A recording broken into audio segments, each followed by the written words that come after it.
नमस्कार मित्रांनो, स्वागत आहे सगळ्यांचं शिवराज सर यूट्यूब चॅनलमध्ये. तयारी MSCB भरतीची यामध्ये प्रश्नपत्रिका आपण बघतो आहे. तर सोडवलेली प्रश्नपत्रिका यामध्ये काल आपण भाग बघितला मराठी. तर आजचा जो भाग आहे MSCB क्वेश्चन पेपरचा दुसरा भाग आहे. तर ॲप्टिट्यूड टेस्ट यामध्ये आहे. तर मित्रांनो, निगेटिव्ह मार्किंगसुद्धा प्रत्येक भागामध्ये आहे, त्यामुळे मन लावून अभ्यास करायचा आहे. तर QAचा आज पेपर या ठिकाणी बघू. तर जनरली तुम्ही जर चॅनल नवीन असाल तर सबस्क्राईब करा, म्हणजे तुम्हाला सगळ्या रोजच्या नोटिफिकेशन मिळत जातील आणि अपडेटसुद्धा मिळत जातील. रोजच्या अपडेटसाठी तुम्ही टेलिग्राम चॅनललासुद्धा जॉईन करू शकता, तसेच व्हॉट्सअप चॅनललासुद्धा जॉईन करू शकता.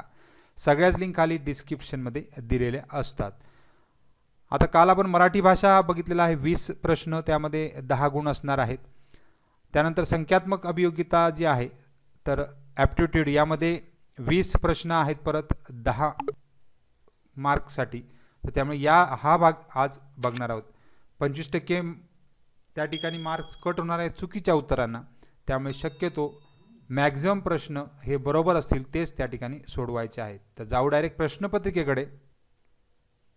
तर प्रश्नपत्रिकेमध्ये फायनल QA यामध्ये पहिला प्रश्न आहे. 80 वर्कर्स आहेत, 80 कामगार आहेत, एकत्रितपणे एक काम 50 दिवसामध्ये पूर्ण करू शकतात, परंतु 20 दिवसानंतर 50 कामगार निघून गेले तर उरलेले कामगार बाकीचे काम किती दिवसात पूर्ण करतील, असे प्रश्न या प्रकारचे असणार आहेत. तर या ठिकाणी 80 दिवस, 50 दिवस, 40 दिवस आणि 30 दिवस. तर गणितीय प्रश्न, अंकगणिताचे प्रश्न या ठिकाणी आहेत. तर उत्तर त्याचं 80 दिवस असं त्या ठिकाणी दिलेलं आहे. त्यानंतर दुसरा प्रश्न आहे. मोहित एक काम 2 दिवसामध्ये पूर्ण करू शकतो आणि जयंत तेच काम 3 दिवसामध्ये पूर्ण करू शकतो. त्यांनी पिंटोसोबत काम करण्याचे मान्य केले आणि एका दिवसात ते काम पूर्ण केले. त्यांना त्या कामासाठी 12,000 मिळाले असतील, तर पिंटोला त्यामधील किती मिळायला हवेत.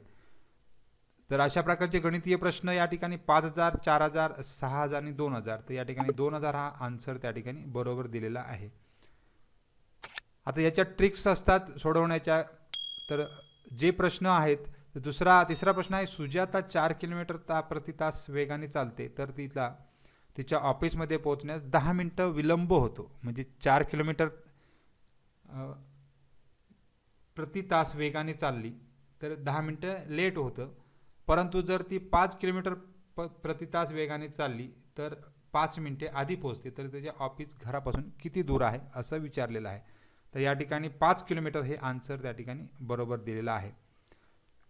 चौथा प्रश्न आहे. If P divided by Q plus R, म्हणजे P भागिले Q अधिक R बरोबर Q भागिले R अधिक P बरोबर R भागिले P अधिक Q बरोबर K आणि P अधिक Q बरोबर 0, R बरोबर 0. तर Kचं मूल्य विचारलेलं आहे. तर Kचं मूल्य -1 त्या ठिकाणी आलेलं आहे.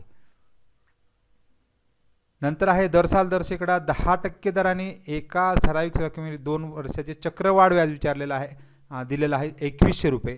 तर त्याच व्याजदराने 2 वर्षासाठी सरळ व्याज विचारलेलं आहे. तर त्या सूत्रानुसार हे आन्सर त्या ठिकाणी 2000 आलेलं आहे. नंतर एक चार्ट दिलेला आहे. 12 त्या ठिकाणी 35, 20 आणि 23. तर production overhead, other expenses, direct labour आणि डायरेक्ट मटेरियल असा एक पाय चार्ट दिलेला आहे. तर यामध्ये एका कारखान्यातील साखरेच्या उत्पादनाचा वेगवेगळ्या शीर्षकाखाली उत्पन्नाचा खर्च खालीप्रमाणे दिलेला आहे. थेट मालाचा खर्च 12 लाख रुपये आहे. थेट मजुरी 20 लाख रुपये आहे. त्यानंतर उत्पादन वर खर्च आहे 35 लाख, इतर खर्च 23 लाख. सर्व वस्तू पाय चार्टमध्ये ठेवल्यास कमाल व किमान उत्पादन मूल्याच्या घटकांच्या कोनातला फरक विचारला आहे. तर तो त्या ठिकाणी 92% आन्सर बरोबर दिलेला आहे. नंतर आहे प्रश्न पुढचा. लेख या शब्दामधील कोणत्याही अक्षरांचा एकापेक्षा अधिक वेळा उपयोग न करता वेगळा शब्द मिळवण्यासाठी तयार करण्यासाठी स्वैर पद्धतीने रचना केली. शब्दांची स्वैर पद्धतीने निवड केली तर L वरून चालू होणाऱ्या शब्दांची शक्यता किती आहे. तर इथे प्रोबॅबिलिटी विचारलेली आहे. तर प्रोबॅबिलिटीमध्ये या ठिकाणी 25%, 0.25 हे उत्तर त्या ठिकाणी बरोबर दिसत आहे. सूरज 10% सूट देऊन मालाची विक्री करतो आणि तरी त्याला 5% नफा होतो. म्हणजे 10% सूट दिली तर 5% नफा होतोय. तर त्याने मालाच्या किमतीची नोंद किती टक्के केली आहे असं विचारलं आहे तर 16.67% कॅल्क्युलेशनने येतं आहे त्या ठिकाणी. तर उत्तर त्या ठिकाणी 16.67 दिलेलं आहे. राजूने सरळ व्याजाने ₹X रक्कम उधार दिली आहे, ज्याची 2 वर्षानंतर 7,200 रक्कम होते आणि 5 वर्षानंतर 10,200 रक्कम होते. तर व्याजदर काढायचा आहे. तर या ठिकाणी व्याजदर काढल्यानंतर 10% हे व्याजदर येत आहे. नंतर समजा x बरोबर 75, 33, 21 x मध्ये y मिळवल्यास x अधिक y बरोबर, तेव्हा 9चा गुणक बनतो. म्हणजे ह्याच्यात जर y तुम्ही ही जर x ची व्हॅल्यू एवढी दिलेली आहे तर तुम्ही y मिळवला तर 9ने त्याला डिवाइड होतं. तर 9चं मूल्य y चं मूल्य त्या ठिकाणी विचारलेलं आहे. तर या ठिकाणी y चं मूल्य 6, म्हणजे ह्याच्यामध्ये 6 ॲड केले तर 9ने त्या ठिकाणी भाग जाणार आहे. विमल व कमल यांची त्यांची संबंधित घड्याळे प्रत्येकी 2,000 रुपयाने विकली. कमलला किमतीवर 20% नफा झाला व विमलला 25% नफा झाला. तर दोन घड्याळांच्या मूळ किमतीतील फरक किती? तर दोन घड्याळांच्या मूळ किमतीतील फरक त्या ठिकाणी ₹66.67 दिलेला आहे. नंतर 2 न हलवलेल्या डाईस एका पाठोपाठ फिरविल्या आणि त्यावर येणाऱ्या संख्येची नोंद केली. दोन्ही संख्या अविभाज्य असण्याची शक्यता किती आहे? तर शक्यता म्हणजे प्रोबॅबिलिटीवर परत एक प्रश्न आहे.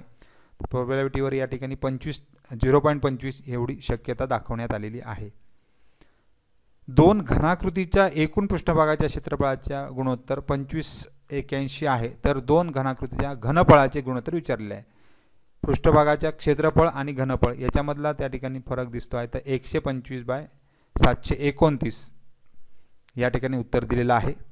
नंतर आहे 3 संख्या XYZ यांचे गणित श्रेणीमध्ये अशा प्रकारे आहेत की x अधिक y अधिक z बरोबर 24 आणि x × y × z = 440 म्हणजे 440. तर y चे मूल्य त्या ठिकाणी विचारलेलं आहे. तर x अधिक y अधिक z म्हणजे 8 अधिक 8 अधिक 8 24 आणि 8 × 8 × 8 बरोबर 440 असं येतं. त्यामुळे 8 हा पर्याय त्या ठिकाणी बरोबर दिलेला आहे. दर साल दर शेकडा 10% दराने ₹P वर दुसऱ्या वर्षी मिळालेले चक्रवाढ व्याज 1320 आहे. तर P चं मूल्य त्या ठिकाणी विचारलेलं आहे. तर 12,000 हे मूल्य त्या ठिकाणी आहे. पहिल्या 20 पूर्ण संख्यांच्या सरासरीचे पहिल्या 20 नैसर्गिक संख्यांच्या सरासरीसोबतचे गुणोत्तर विचारलेले आहे.